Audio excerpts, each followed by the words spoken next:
C'est le total qu'il faut comparer. C'est un mode de financement à comparer avec un crédit classique et avec rien d'autre. Si tu peux acheter cash, c'est très bien, mais tout le monde ne peut pas le faire. Et bien que sortir sa trésor pour acheter une caisse, je suis pas sûr que ce soit forcément une bonne idée, mais ça c'est un autre débat. Donc LOA, c'est location avec option d'achat, à pas confondre avec la LLD, location longue durée. Tu penses à t'abonner, à liker la vidéo et à partager avec les copains. La LOA, ça se compose de la manière suivante. Tu vas avoir X loyer de X montant pour une durée déterminée, X mois, et une valeur de rachat qu'on appelle aussi valeur résiduelle ou dans le jargon une VR. Cette VR, elle est connue dès la mise en place du contrat. Et à la fin de ton contrat, soit tu soldes cette VR pour devenir propriétaire du véhicule, soit tu rends la bagnole et c'est le pro à qui tu l'as acheté qui soldera ce montant directement à l'organisme de financement.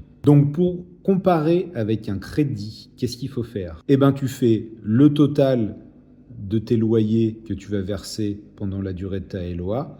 Pense aussi à ajouter l'apport, si tu as mis un apport, que ce soit de la trésor ou la reprise d'une autre bagnole, et tu y ajoutes donc le montant de ta VR.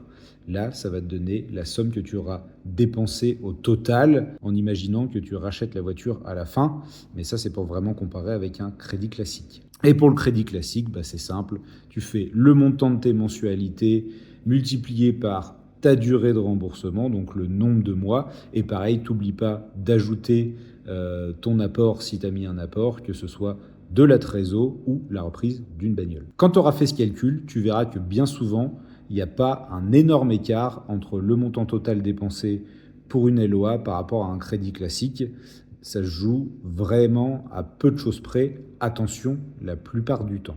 Simplement, pour une LOA, vu qu'en réalité, tu ne finances pas la totalité de la bagnole, sur la même durée par rapport à un crédit classique, tu auras des mensualités qui sont plus petites. C'est normal parce que tu ne finances pas l'intégralité. Donc ça peut permettre à certains qui ont un budget restreint d'acquérir le véhicule qu'ils veulent. Et puis avec une LOA, tu ne te fais pas forcément chier avec la revente de la bagnole à la fin puisque tu peux simplement la restituer. Donc voilà, c'est ça la véritable façon de comparer une LOA avec un crédit classique. Pour moi, les deux systèmes sont valables, c'est simplement deux financements différents, mais pour bien les comparer, faut faire ce calcul-là. Si tu as des questions ou des remarques, fais-toi plaisir, tu notes ça en commentaire et je me ferai un plaisir d'y répondre. Allez, ciao!